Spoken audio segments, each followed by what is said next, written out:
Here are the comments from Raheem Mostert, and for Dolphin fans who want to partake in confirmation bias, he's saying all of the things that you would want said about Mike McDaniels now that it has failed and he is gone, and I legitimately fear what he's going to do next as a coordinator because he's clearly an inventive offensive mind. Like, I have rarely seen a coach in this market dismissed as a failure when he has shown me something that is a valuable skill set that is empirical. That man can coach offense. That is not up for dispute. So Mostert says to Colin Cowherd, quote, he's a great coach.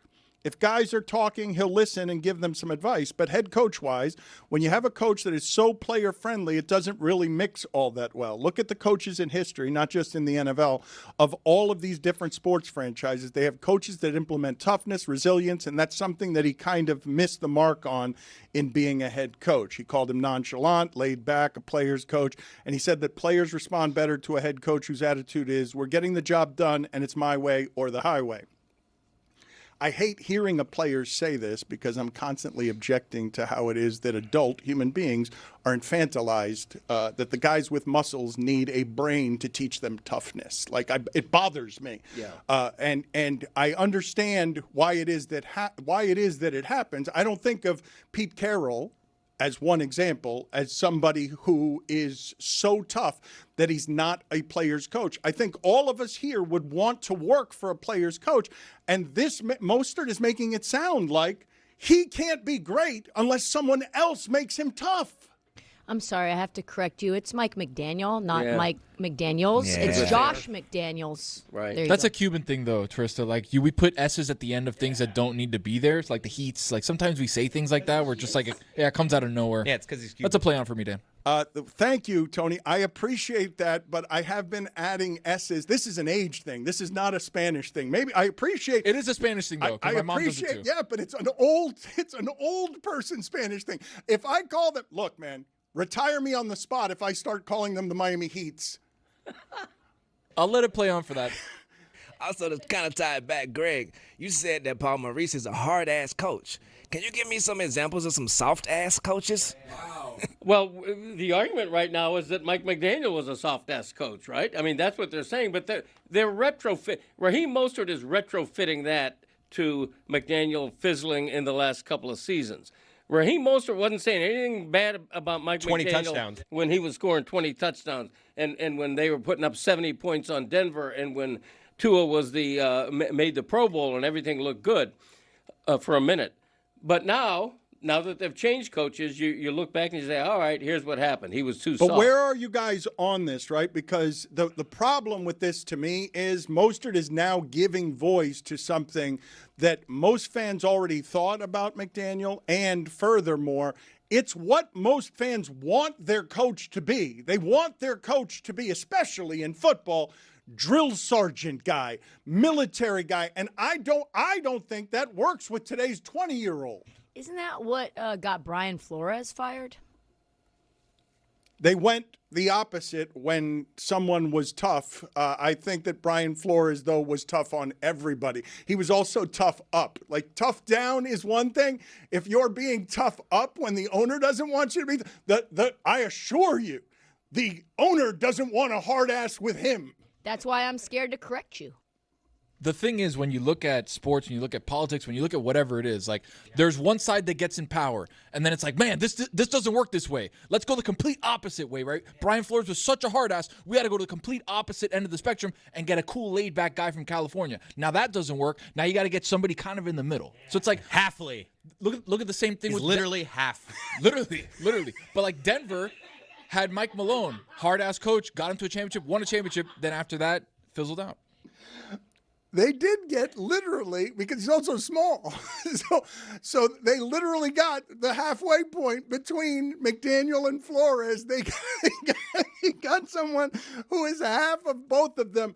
I don't know. I know McDonald is boring, okay? And what is Sirianni? Like, help me, okay? Andy Reid doesn't strike me as somebody who's real. I mean, he gets into his fights with Travis Kelce, but I think that Andy Reid strikes me as friendly. I may just be doing that on his body type.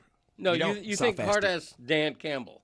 You think hard-ass Dan But even Campbell. him, he's a player's coach.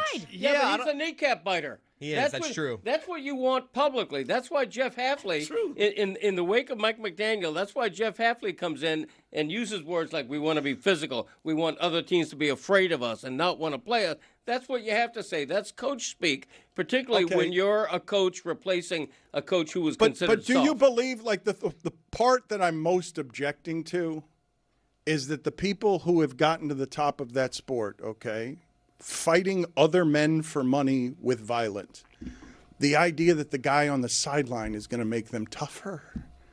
Like, it bothers me that the idea that the guy who looks like Pete Carroll or Andy Reid is going to make Patrick Mahomes tougher. But then why do we have coaches? Why do we have people to push us? Like, why do Because we somebody have that? has to control the minutes. Somebody has to manage the egos and the personalities. You can have discipline while being an ally. Look, you've heard me say this before, okay?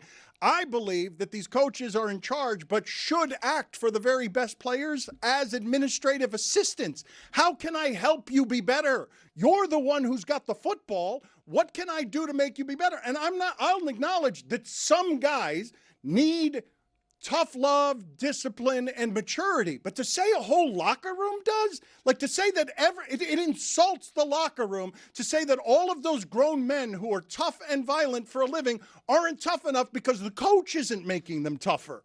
I think athletes in general still want to be fired up and inspired. That's why, whether it's from a player or a coach, that's why Ray Lewis's pregame speeches are legendary.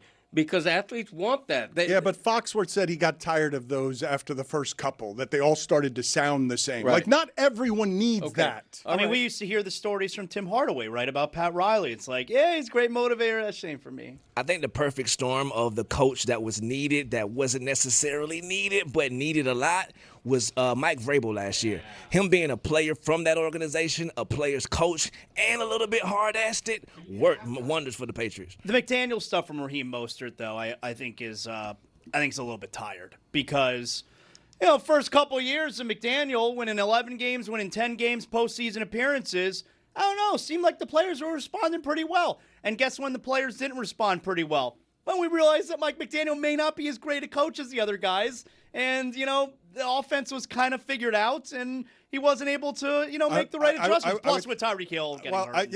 Okay, no. Wait a minute. Wait. Yeah, when their quarterback's brain was scrambled and their wide receiver no longer was fast, toughness is a problem now. Yep. Like, I mean, what are we doing? No, you're right. That's why I think it's kind of lame what Raheem Mostert is saying here. Yeah. It's a little bit of revisionist history to me. But the overarching issue here with coaches is that the Dolphins are in the exact polar position from the Heat. The Dolphins have been futile for 20 years. They've done no winning in 20 years, and therefore they cycle through these coaches every 4 or 5 years to try the next guy. With the Heat, it's just the opposite, which is why Spoelstra and Riley have built up such goodwill with everybody, with fans, with the media, because they have a track record. And when you look at the Heat and say, they haven't won anything in the last 4 years because they've only reached a final and they've only reached play-in tournaments, that's a pretty high standard.